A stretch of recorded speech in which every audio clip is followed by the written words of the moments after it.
Oleh karena anugerah Tuhan, sampai hari ini kita masih dapat melakukan ibadah online bersama-sama dengan umat Tuhan. Dimanapun Anda berada, siapkan hati kita pagi hari ini, ibadah pagi hari ini dengan kita datang dengan hati yang sungguh-sungguh untuk terima lawatan Allah, untuk terima pertolongan Tuhan. Dan biarlah setiap pujian, penyembahan, dan setiap firman yang akan disampaikan itu dapat merubah hati kita, menolong kita, menguatkan kita. Mari Bapak Ibu Saudara terkasih, saya undang kita semua siapkan hati, ambil waktu teduh sejenak untuk kita masuk dalam hadirat Tuhan. Tuhan Yesus memberkati.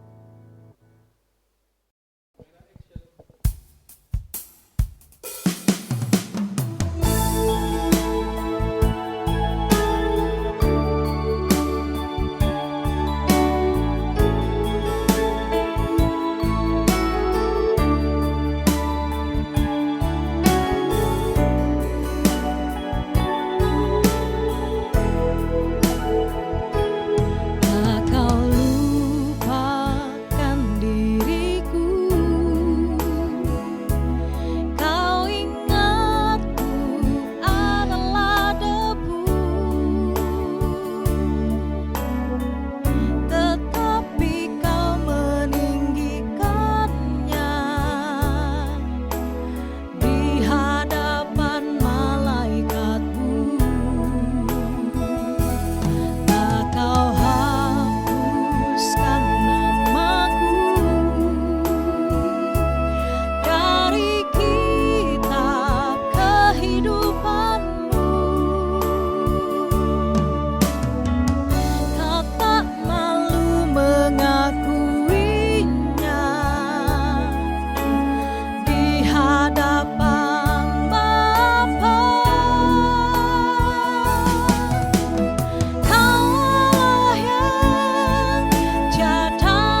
kesalahanku. Kau yang mengakui kami di hadapan Bapa. Haleluya.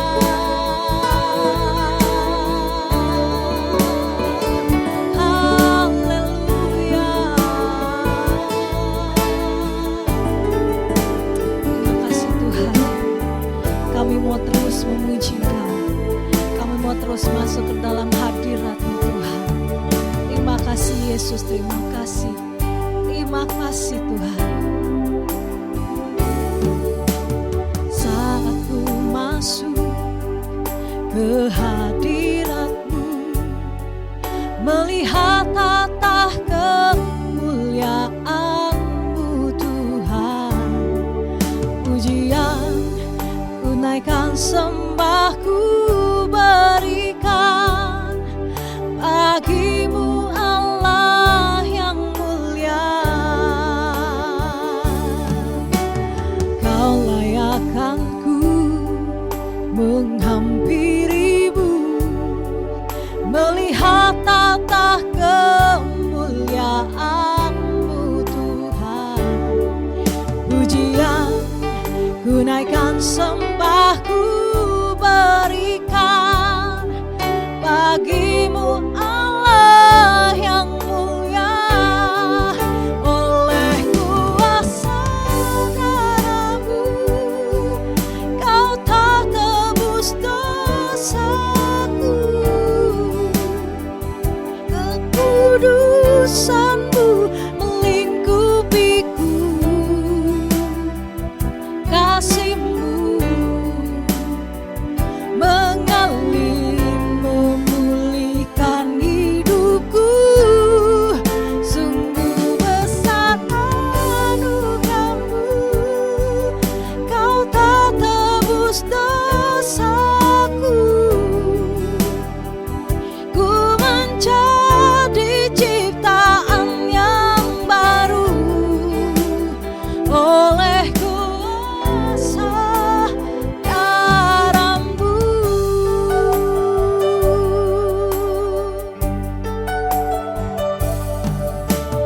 Kau layakkan ku menghampirimu, melihat tata kemuliaan-Mu Tuhan, pujian ku naikkan, sembahku berikan bagimu Allah yang mulia. Oleh kuasa darah-Mu Kau telah tebus dosaku. Kekudusan-Mu melingkupiku.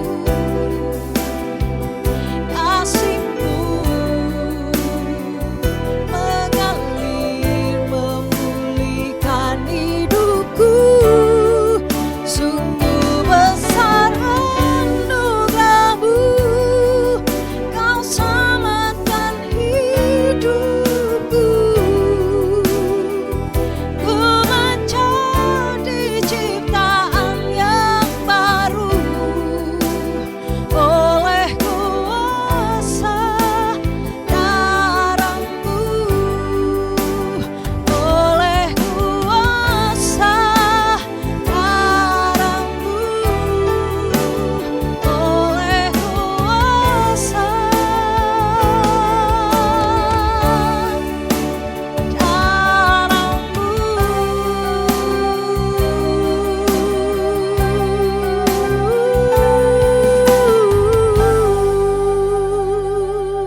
Dia Allah kita yang mulia.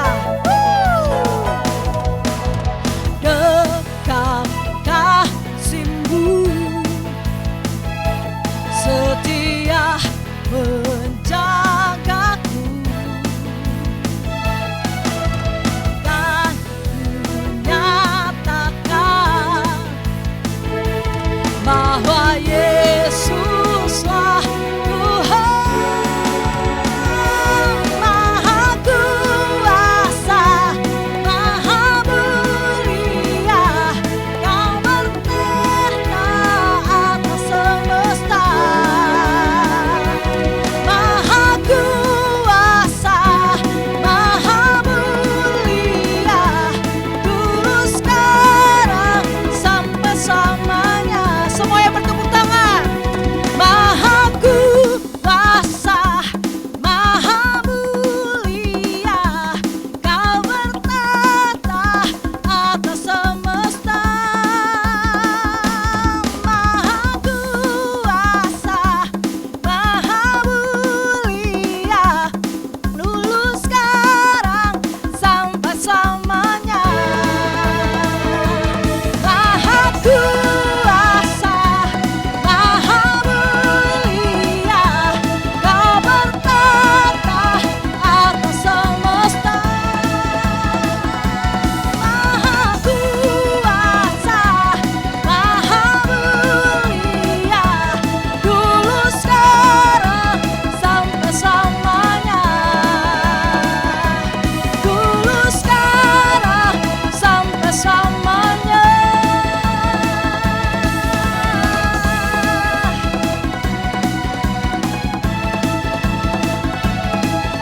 Haleluya.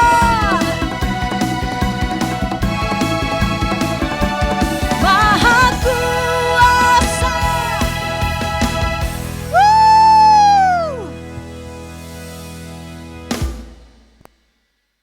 Shalom Bapak Ibu terkasih dalam nama Tuhan Yesus Kristus. Sebelum kita mendengarkan firman Tuhan, mari kita satu dalam doa, kita berdoa. Bapa di surga, terima kasih untuk anugerah dan kebaikan-Mu Tuhan bagi kami. Kami bersyukur Tuhan kalau kami berada di masa di mana Engkau sudah bangkit dan kami sedang menantikan pencurahan Roh Kudus dalam setiap kehidupan kami Tuhan Yesus Kristus. Biarlah lewat kebangkitan-Mu Tuhan yang sudah Kau kerjakan dalam hidup kami Tuhan, hidup kami berarti dan punya makna untuk menjalani kehidupan kami di tengah-tengah dunia ini Tuhan Yesus Kristus. Terima kasih Bapa di surga, Engkau tetap terus memberkati kami Tuhan dengan kuasa dan kebaikan-Mu Tuhan. Dan saat ini kami akan mendengarkan firman Tuhan. Biarlah telinga seorang murid, hati seorang murid ada pada kami, sehingga ketika kami mendengarkan firman Tuhan, kami tidak saja mendengar, tapi kami menjadi pelaku firman-Mu dalam setiap kehidupan kami. Dan biarlah Tuhan kami menjadi pelaku-pelaku kebenaran itu dalam kehidupan kami Tuhan, sehingga Engkau mendapati kami Tuhan tidak bercela di hadapan hadirat-Mu Tuhan Yesus Kristus. Terima kasih Bapa di surga, kami akan membaca dan merenungkan firman Tuhan. Biarlah pengertian yang benar ada pada kami Tuhan. Terima kasih Bapa di surga, kami sambut firman-Mu hanya di dalam nama Tuhan Yesus Kristus. Haleluya, amin. Bapak Ibu Saudara terkasih dalam nama Tuhan Yesus Kristus, kita akan membaca dan merenungkan firman Tuhan pada hari ini yang terambil dari 1 Korintus pasalnya yang ke-15 ayat 12 sampai dengan 23. Sekali lagi 1 Korintus 15 ayat 12 sampai dengan ayatnya yang ke-23. Demikian firman Tuhan yang berkata demikian. Jadi bila mana kami beritakan bahwa Kristus dibangkitkan dari orang mati, bagaimana mungkin ada di antara kamu yang mengatakan bahwa tidak ada kebangkitan orang mati? Kalau tidak ada kebangkitan orang mati, maka Kristus juga tidak dibangkitkan. Tetapi andai kata Kristus tidak dibangkitkan, maka sia-sialah pemberitaan kami dan sia-sialah juga kepercayaan kamu. Lebih daripada itu, kami ternyata berdusta terhadap Allah, karena tentang Dia kami katakan bahwa Ia telah membangkitkan Kristus, padahal Ia tidak membangkitkannya. Kalau andai kata benar bahwa orang mati tidak dibangkitkan, sebab jika benar orang mati tidak dibangkitkan, maka Kristus juga tidak dibangkitkan. Dan jika Kristus tidak dibangkitkan, maka sia-sialah kepercayaan kamu dan kamu masih hidup dalam dosamu. Demikianlah binasa juga orang-orang yang mati dalam Kristus. Jikalau kita hanya dalam hidup ini saja menaruh pengharapan pada Kristus, maka kita adalah orang-orang yang paling malang dari segala manusia. Tetapi yang benar ialah bahwa Kristus telah dibangkitkan dari antara orang mati sebagai yang sulung dari orang-orang yang telah meninggal. Sebab sama seperti maut datang karena satu orang manusia, demikian juga kebangkitan orang mati datang karena satu orang manusia. Karena sama seperti semua orang mati dalam persekutuan dengan Adam, demikian pula semua orang akan dibangkitkan kembali dalam persekutuan dengan Kristus. Tetapi tiap-tiap orang menurut urutannya, Kristus sebagai buah sulung, sesudah itu mereka yang menjadi miliknya pada waktu kedatangannya. Demikianlah pembacaan firman Tuhan. Adalah berbahagia mereka yang membaca, merenungkan firman Tuhan dan melakukan dalam kehidupan hari lepas hari. Saudara yang terkasih dalam nama Tuhan Yesus Kristus, kita baru saja melewati dua peristiwa besar dalam kehidupan kekristenan kita atau sejarah kekristenan di seluruh dunia ini, yaitu tentang kematian yang kita rayakan dalam Jumat Agung, lalu Paskah yang kita rayakan pada hari Minggunya. Dua peristiwa besar ini merupakan hal yang penting yang terjadi di dalam kehidupan orang percaya, saudara. Kebangkitan Kristus atau kita sebut dengan Paskah adalah peringatan akan kebangkitan Kristus bagi orang percaya. Tetapi kebangkitan Kristus tidak sekedar dia bangkit, tetapi kebangkitan Kristus memberikan satu bukti bahwa kematiannya itu tidak selamanya, tetapi dia bangkit di antara orang mati. Oleh karena itu, Bapak Ibu Saudara terkasih dalam nama Tuhan Yesus Kristus, kita akan melihat bagaimana Yesus bangkit di dalam kehidupan kita. Bagaimana kebangkitan Kristus itu membuktikan apa di dalam kehidupan kita sebagai orang percaya. Di dalam pembacaan kita dalam 1 Korintus pasal yang ke-15 ayat 12 sampai dengan 23, kita akan melihat tiga hal bagaimana kebangkitan Kristus itu membuktikan bahwa dia bangkit dan dia benar-benar bangkit untuk menyatakan bahwa dosa, maut telah dikalahkan, saudara. Saudara terkasih dalam nama Tuhan Yesus Kristus, kebangkitan Kristus itu membuktikan yang pertama, di dalam ayat yang ke-12 sampai dengan ayat yang ke-15 berkata begini. Jadi bila mana kami beritakan bahwa Kristus dibangkitkan dari antara orang mati, bagaimana mungkin ada di antara kamu yang mengatakan bahwa tidak ada kebangkitan orang mati? Kalau tidak ada kebangkitan orang mati, maka Kristus juga tidak dibangkitkan. Tetapi andai kata Kristus tidak dibangkitkan, maka sia-sialah pemberitaan kami dan sia-sia juga kepercayaan kamu. Lebih daripada itu, kami ternyata berdusta terhadap Allah, karena tentang Dia kami katakan bahwa Ia telah membangkitkan Kristus, padahal Ia tidak membangkitkannya. Kalau andai kata benar bahwa orang mati tidak dibangkitkan. Saudara yang terkasih dalam nama Tuhan Yesus Kristus, kita bersyukur bahwa kebangkitan Kristus itu membuktikan bahwa pemberitaan kita bahwa Yesus bangkit dari antara orang mati itu adalah suatu berita yang benar yang kita peroleh dari Alkitab, saudara. Ayat 14 berkata begini, tetapi andai kata Kristus tidak dibangkitkan, maka sia-sialah pemberitaan kami dan sia-sia juga kepercayaan kamu, saudara. Kalau Yesus gak bangkit, Rasul Paulus berkata begini, sia-sialah pemberitaan yang dia sampaikan. Sia-sia juga pemberitaan yang disampaikan oleh orang-orang yang memberitakan firman Tuhan lewat mimbar-mimbar, bahkan lewat penginjilan secara pribadi menyampaikan tentang kematian dan kebangkitan Kristus. Itu akan menjadi sia-sia, itu berarti kepercayaan kita pun percaya kepada sesuatu yang mati, saudara.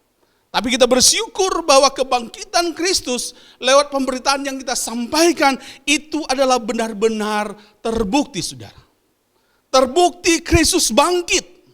Terbukti dia 3 hari di dalam kuburan, tapi pada hari yang ketiga dia bangkit di antara orang mati. Itu membuktikan bahwa kuasa maut tidak sanggup menahan kematian itu. Yesus bangkit di antara orang mati. Maka pemberitaan tentang kematian Kristus, pemberitaan tentang kebangkitan Kristus yang kita terima, baik itu lewat Injil dan pemberitaan Alkitab, itu adalah sesuatu yang benar, Sehingga Alkitab berkata kepercayaan kita tidak sia-sia, saudara.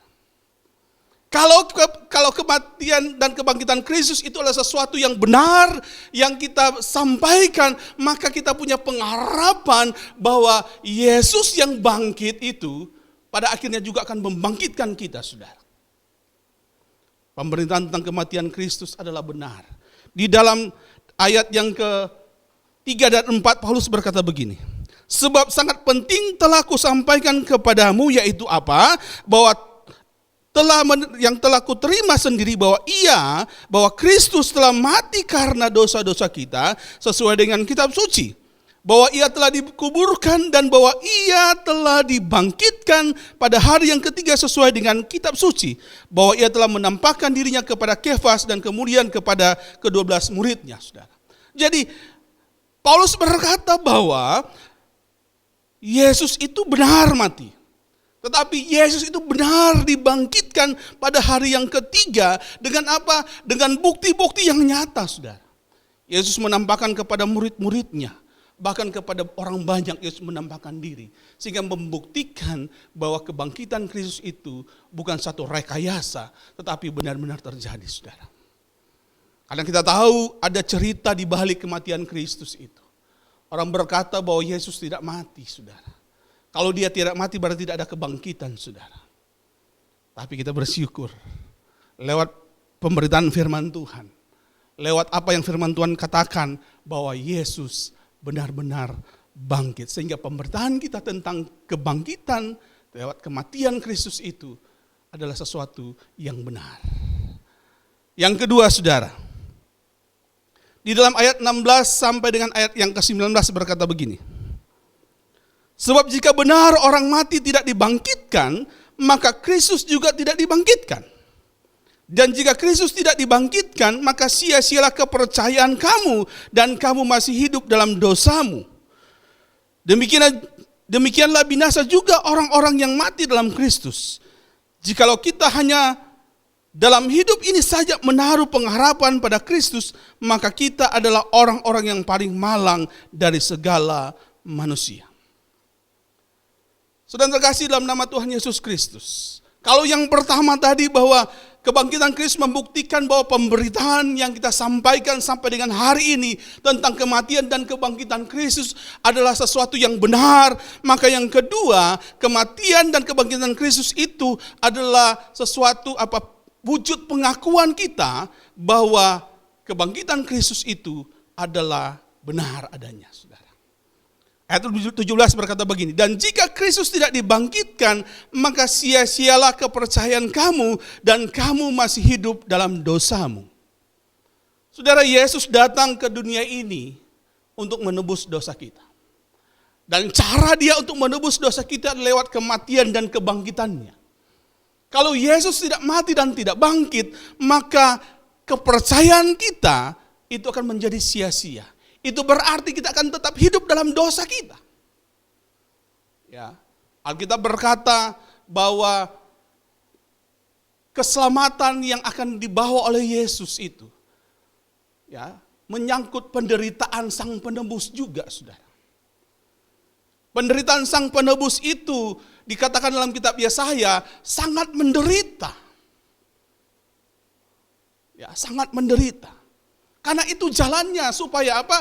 Dia pada akhirnya mati, saudara. Tetapi kematiannya itu bukan tanpa alasan. Kematiannya supaya dia datang ke dunia orang mati untuk memproklamirkan diri bahwa maut tidak mampu dan sanggup untuk menahan kuasa kebangkitan itu. Dan Yesus benar-benar bangkit, saudara. Sehingga kepercayaan kita tidak sia-sia. Sehingga Yohanes 3:16 berkata begini, barang siapa yang percaya kepadanya tidak binasa, melainkan beroleh hidup yang kekal. Karena apa? Karena Yesus bangkit. Sehingga kita terbebas, kita terlepas dari dosa yang mengikat kehidupan kita, saudara. Terbukti Kristus bangkit. Maka terbukti benar tentang pengakuan, tentang kematian, tentang kebangkitan Kristus yang kita terima dari Injil dan Alkitab adalah benar. Sehingga pengakuan kita tentang kematian Kristus itu benar-benar kematian dan kebangkitan Kristus itu adalah benar-benar sehingga dosa kita dihapuskan. Tanpa kebangkitan Kristus, maka kita akan tetap terus terikat dalam dosa, saudara. Tapi kebangkitan Kristus itu membuktikan maut sudah dikalahkan. Kebangkitan Kristus itu membuktikan bahwa kuasa maut tidak sanggup untuk mengalahkan kuasa Tuhan. Maka Alkitab berkata begini, segala kuasa di bumi di surga diberikan kepada Yesus. Dan kuasa di bumi dan surga itu sanggup untuk mengalahkan kuasa iblis, sanggup mengalahkan kuasa maut. Sehingga kita yang percaya kepadanya tidak binasa, melainkan beroleh hidup yang kekal. Dosa kita dihapuskan, kita dibenarkan di dalam seluruh keberadaan kehidupan kita. Kita diperdamaikan dengan Bapa di surga. Sehingga kita dengan penuh keberanian bisa datang menghampiri takhta kerajaan sorga. Menghampiri Bapa untuk menyatakan segala hal yang menjadi kerinduan kita kepada Bapa. Karena dalam 1 Petrus berkata, kitalah imamat yang rajani, umat kepunyaan Allah sendiri yang dipanggil dari gelap menuju kepada terang yang Tuhan janjikan, yaitu keselamatan di dalam Kristus. Saudara terkasih dalam nama Tuhan Yesus Kristus, pengakuan kita tentang kebangkitan Kristus itu adalah bentuk kuasa yang kita mau nyatakan kepada iblis. Hai iblis, engkau sudah kalah. Karena Tuhan yang aku sembah, Tuhan yang sanggup mengalahkan kuasamu. Tuhan yang aku sembah sanggup bangkit di antara orang mati. Dan kebangkitannya membuktikan kuasa dosa, kuasa maut itu sudah dikalahkan, saudara. Yang ketiga, saudara terkasih dalam nama Tuhan Yesus Kristus, kebangkitan Kristus itu membuktikan apa? Kalau yang pertama, kebangkitan Kristus itu membuktikan bahwa pemberitaan kita tentang kematian dan kebangkitan Kristus itu adalah benar. Maka yang kedua, kebangkitan Kristus itu membuktikan bahwa pengakuan kita tentang kebangkitan Kristus, kematian dan kebangkitan Kristus juga itu adalah sesuatu yang benar. Maka yang ketiga, saudara, kebangkitan Kristus itu membuktikan bahwa di dalam Dia ada pengharapan orang percaya. Di dalam Tuhan ada pengharapan, saudara. Ayat 20 sampai 23 berkata begini. Tetapi yang benar ialah bahwa Kristus telah dibangkitkan dari antara orang mati sebagai yang sulung dari orang-orang yang telah meninggal. Sebab sama seperti maut datang karena satu orang manusia, yaitu Adam, demikian juga kebangkitan orang mati datang karena satu orang manusia, yaitu Kristus. Karena sama seperti semua orang mati dalam persekutuan dengan Adam, demikian pula semua orang akan dihidupkan kembali dalam persekutuan dengan Kristus. Tetapi tiap-tiap orang menurut urutannya, Kristus sebagai buah sulung, sesudah itu mereka yang menjadi miliknya pada waktu kedatangannya juga akan dibangkitkan, saudara. Saudara yang terkasih dalam nama Tuhan Yesus, ayat 22 berkata begini dengan tegas, karena sama seperti semua orang mati dalam persekutuan dengan Adam, demikian pula semua orang akan dihidupkan kembali dalam persekutuan dengan Kristus. Saudara. Ketika Adam jatuh dalam dosa, maka setiap manusia itu juga terhisap di dalamnya. Sehingga setiap manusia yang hadir di tengah-tengah dunia ini menjadi berdosa, sudah. Ada benih dosa dalam hidupnya, sudah. Tetapi lewat kematian dan kebangkitan Kristus, lewat persekutuan dengan Kristus, maka ada pemulihan di dalamnya. Kisah Rasul 4 ayat 12 berkata begini, bahwa di bawah kolong langit ini tidak ada kuasa yang diberikan oleh karena nama itu. Kita semua beroleh keselamatan, saudara.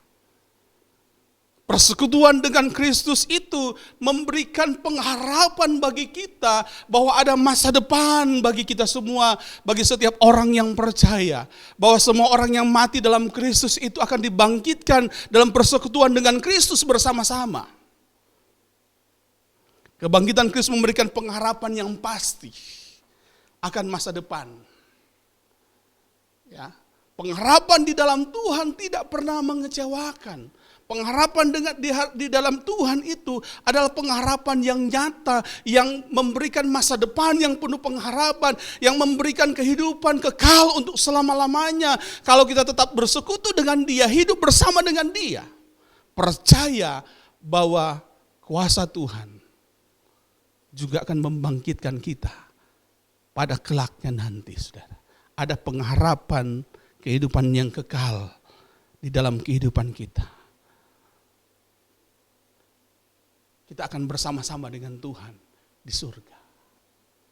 Saudara terkasih dalam nama Tuhan Yesus Kristus, pengharapan orang percaya harus kita taruh sebagai satu berita. Pengharapan orang percaya, kita harus yakini bahwa pengharapan itu adalah benar. Karena apa? Karena Yesus benar-benar mati dan Yesus benar-benar bangkit. Saudara terkasih dalam nama Tuhan Yesus Kristus, biarlah kematian dan kebangkitan Kristus yang sudah kita rayakan itu tetap terus berada dalam kehidupan kita. Dan kuasa kebangkitan itu memimpin, menuntun setiap keberadaan kehidupan kita. Sehingga pengharapan bahwa kita akan dibangkitkan bersama-sama dengan Tuhan itu tidak pernah luntur dari kehidupan kita. Oleh karena itu, mari kita terus berpegang kepada Kristus. Taruh kepercayaanmu kepada Kristus. Apapun yang terjadi di tengah-tengah dunia ini, situasi dan kondisi mungkin membuat kita menjadi takut. Tapi jangan sampai kita kehilangan pengharapan. Karena pengharapan di dalam Tuhan itu nyata. Membawa kehidupan di sorga nanti. Kalau kita nanti dijemput Tuhan. Saudara terkasih dalam nama Tuhan Yesus Kristus, biarlah lewat kebangkitan Kristus ini yang sudah kita maknai dalam kehidupan kita, bahwa pemerintahan Kristus itu telah membuktikan bahwa kematian dan kebangkitan Kristus itu adalah benar. Pemberitaan itu adalah benar, bukan rekayasa para murid Yesus, tetapi itu adalah benar apa yang dikatakan oleh firman Tuhan. Yang kedua, bahwa kebangkitan Kristus membuktikan bahwa pengakuan kita bahwa Yesus bangkit dari antara orang mati, itu adalah berita yang benar. Sesuai dengan fakta firman Tuhan yang Paulus katakan dalam ayat 3 dan 4 dari 1 Korintus pasal 15. Bahwa apa yang dia sampaikan itu yang dia terima langsung dari Tuhan. Lalu yang ketiga, kebangkitan Kristus membuktikan bahwa ada pengharapan orang percaya. Bahwa satu kali kelak kita semua akan dikumpulkan bersama-sama dengan Dia. Hidup di surga yang kekal itu. Dan biarlah itu semua tetap terus berada dalam kehidupan kita. Sehingga pada akhirnya kita berkata, aku menang, aku merdeka karena kematian dan kebangkitan Kristus. Tuhan Yesus memberkati kita semua. Amin. Mari kita berdoa. Bapa di surga, terima kasih untuk anugerah dan kebaikan-Mu Tuhan Yesus. Kematian dan kebangkitan-Mu Tuhan telah membuktikan bahwa pemberitaan yang kami sampaikan sampai dengan hari ini adalah benar Tuhan. Kematian dan kebangkitan-Mu Tuhan itu membuktikan bahwa pengakuan kami bahwa kematian dan kebangkitan-Mu juga itu adalah benar sesuai dengan kitab suci, seperti apa yang Paulus katakan lewat firman Tuhan yang dia sudah tulis. Dan biarlah kematian dan kebangkitan-Mu itu memberikan pengharapan bagi kami orang percaya bahwa satu kelak nanti kami akan dikumpulkan bersama-sama dengan Engkau, hidup bersama-sama di surga yang kekal itu Tuhan. Terima kasih Bapa di surga, terima kasih Tuhan Yesus Kristus untuk segala anugerah dan kebaikan-Mu Tuhan. Biarlah lewat penantian kami untuk memperingati tentang pencurahan Roh Kudus, kami tetap berada dalam kebaikan dan anugerah-Mu Tuhan Yesus Kristus. Kami tetap terus menaruh pengharapan kami di dalam Engkau Tuhan. Karena kami percaya ketika Roh Kudus itu dicurahkan dalam kehidupan kami Tuhan. Kuasa yang Kau janjikan itu, yang sudah Kau terima dari Bapa di surga itu, akan menjadi bagian dalam kehidupan kami juga Tuhan. Terima kasih Bapa di surga, berkati jemaat Tuhan. Kami berdoa dalam nama Yesus Tuhan, biarlah mereka yang sakit Kau sembuhkan Tuhan. Mereka yang putus pengharapan Kau berikan pengharapan yang baru dalam Engkau Tuhan. ada sukacita, ada kegembiraan dalam hidup mereka Tuhan. Kan hati yang gembira adalah obat yang manjur bagi kami untuk tetap terus melewati segala tantangan, segala rintangan yang terjadi di tengah-tengah kondisi saat ini Tuhan. Di masa pandemi COVID-19 ini Tuhan, biarlah kami tetap terus punya pengharapan bahwa kami akan tetap terus bersama dengan Engkau Tuhan Yesus. Karena kuasa COVID-19 tidak sanggup memisahkan kami dengan Engkau Tuhan Yesus Kristus. Dan bila Tuhan, kuasa itu tetap ada dalam kehidupan kami Tuhan. Karena kami percaya Tuhan, bahwa Engkau sudah mati dan bangkit untuk mengalahkan kuasa maut, untuk mengalahkan kuasa dosa, untuk mengalahkan kuasa si jahat, kuasa iblis itu Tuhan. Sehingga kami yang percaya kepadamu Tuhan dibebaskan dan memperoleh hidup yang kekal. Terima kasih Bapa di surga, berkati terus anak-anak Tuhan, bahkan mereka semua yang mendengarkan dan menyaksikan program ini Tuhan. Engkau berkati mereka, Kau jamah mereka Tuhan. Mereka belum percaya kepada Engkau Tuhan Yesus, bila mereka membuka hati, maka menerima Engkau sebagai Tuhan dan Juru Selamat dalam hidup mereka Tuhan. Mereka menjadi percaya kepada Engkau, mereka menjadikan Engkau Tuhan dan Juru Selamat dalam hidup mereka Tuhan. Dan bila pengakuan mereka Tuhan, pada akhirnya mereka dipersekutukan dengan Engkau, dan mereka akan dikumpulkan bersama-sama dengan Engkau. Terima kasih Bapa di surga, terima kasih Tuhan Yesus. Kami bersyukur hanya di dalam nama Tuhan Yesus Kristus. Haleluya. Amin. Kita akan mengakhiri ibadah kita pada hari ini. Angkatlah kedua tanganmu dan terimalah berkat Tuhan. Kasih karunia damai sejahtera yang melimpah-limpah dari Bapa di surga, cinta kasih sayang Tuhan kita Yesus Kristus, penyertaan kuasa Roh Kudus menyertai kita mulai hari ini sampai Tuhan menjemput kita kali yang kedua, bahkan sampai selama-lamanya. Tuhan Yesus memberkati kita semua. Amin.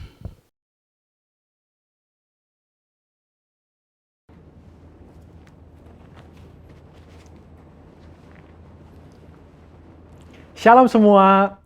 Kegerakan Pentakosta adalah kegerakan yang unik. Mengapa unik? Pernahkah saudara terbayang satu gerakan rohani yang dalam tempo 1 abad telah menyebar sampai ke 27% kekristenan yang ada? Kegerakan yang bergerak cepat ini memiliki pilar-pilar teologi yang perlu kita pahami. Pada Voice of Pentecost kali ini, kita akan membahas mengenai 5 pilar teologi Pentakosta.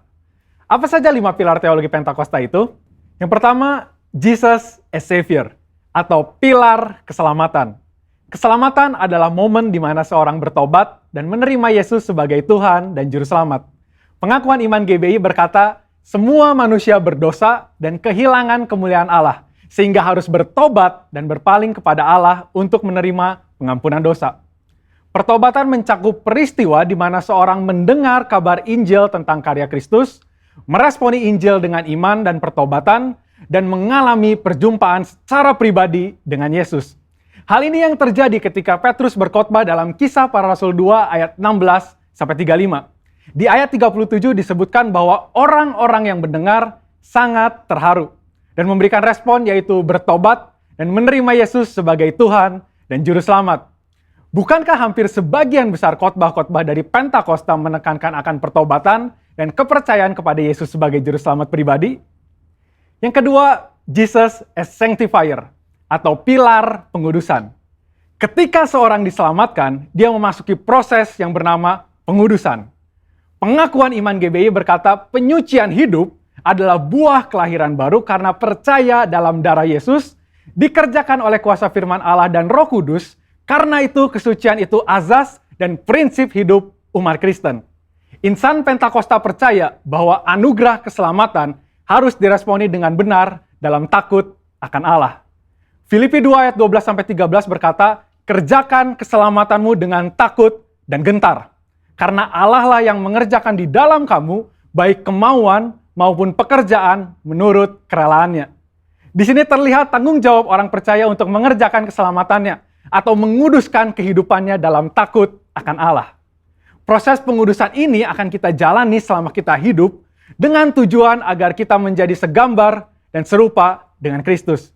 Pengudusan pun berbicara kita meninggalkan kehidupan lama kita, ataupun kebiasaan lama kita yang tergolong dosa, dan menjadi pribadi yang baru di dalam Kristus. Tidak lagi hidup di dalam dosa. Yang ketiga, Jesus as Spirit Baptizer, atau pilar baptisan Roh Kudus. Ini adalah bagian penting dan merupakan pilar sentral yang mengikat keseluruhan 5 pilar yang ada. Baptisan Roh Kudus yang dimaksud adalah baptisan yang dialami setelah seorang lahir baru, sebuah pengalaman yang juga bisa disebut sebagai kepenuhan roh, pencurahan roh, dan menerima Roh Kudus. Tanda awal seorang dibaptis oleh Roh Kudus adalah dia berkata-kata dalam bahasa roh sebagaimana yang diilhamkan oleh Roh Kudus. Baptisan Roh Kudus akan menghasilkan dampak secara internal maupun eksternal. Secara internal, yaitu kehidupan penyembahan yang lebih intim dengan Bapa. Karena menurut 1 Korintus 14 ayat 2, disebutkan bahwa orang yang menyembah dalam roh adalah mereka yang berkata-kata secara rahasia kepada Bapa. Pada ayat 4 pun dijelaskan bahwa saat kita berbahasa roh, kita sedang membangun diri kita. Secara eksternal, baptisan roh memberikan kuasa untuk menyelesaikan amanat agung. Seperti yang tercatat di dalam Kisah Para Rasul 1 ayat 8, dapat kita lihat di Alkitab bahwa pelayanan para murid berubah begitu mereka menerima baptisan Roh Kudus. Mereka menyembuhkan orang sakit, membangkitkan orang mati, mengusir setan, dan lain sebagainya. Yang keempat, Jesus as Healer, atau pilar kesembuhan ilahi. Di dalam pengakuan iman GBI, kita mempercayai bahwa kesembuhan ilahi tersedia dalam korban penebusan Yesus untuk semua orang percaya. Bagian ini sangat penting, karena kita mempercayai bahwa tanda dan mujizat masih berlaku di zaman ini. Orang yang telah dipenuhi Roh Kudus akan melakukan pelayanan dengan tanda-tanda seperti yang Yesus katakan dalam Markus 16 ayat 18-19. Mereka akan meletakkan tangannya ke atas orang sakit dan orang itu akan sembuh.